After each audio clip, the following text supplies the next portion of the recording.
ভালোবাসার সম্পর্ক থেকে রাজনীতির ময়দান, উভয় ক্ষেত্রে যেন মিলল বিজয়ের মালা।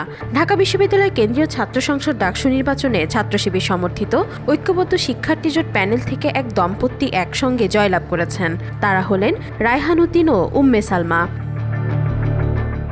৯,৯২০ ভোট পেয়ে কমন রুম, রিডিং রুম ও ক্যাফেটেরিয়া সম্পাদক হিসেবে জয় পেয়েছেন উম্মে সালমা, আর ৫,০৮২ ভোট পেয়ে জয়লাভ করেছেন রায়হান উদ্দিন। বুধবার সকালে ঢাবির সিনেট ভবনে এ ফল ঘোষণা করেন ডাকসুর চিফ রিটার্নিং অফিসার অধ্যাপক ডক্টর মোহাম্মদ জসিমউদ্দিন। জানা গেছে, তারা দুজনেই বিশ্ববিদ্যালয়ের ইংরেজি বিভাগের শিক্ষার্থী।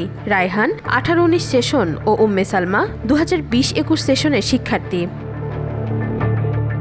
এর আগে মঙ্গলবার সকাল ৮টায় শুরু হয়ে বিকাল ৪টায় শেষ হয় ডাকসু ও হল সংসদ নির্বাচনের ভোট গ্রহণ।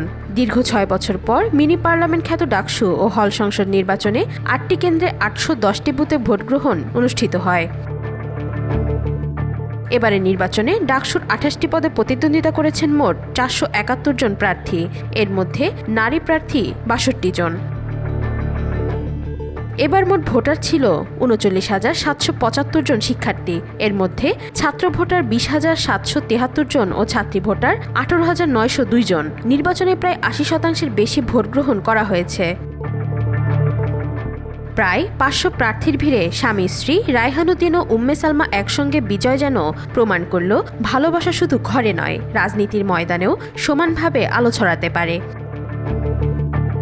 ওয়াহিদা পারভীন ঈশিতা, আজকাল।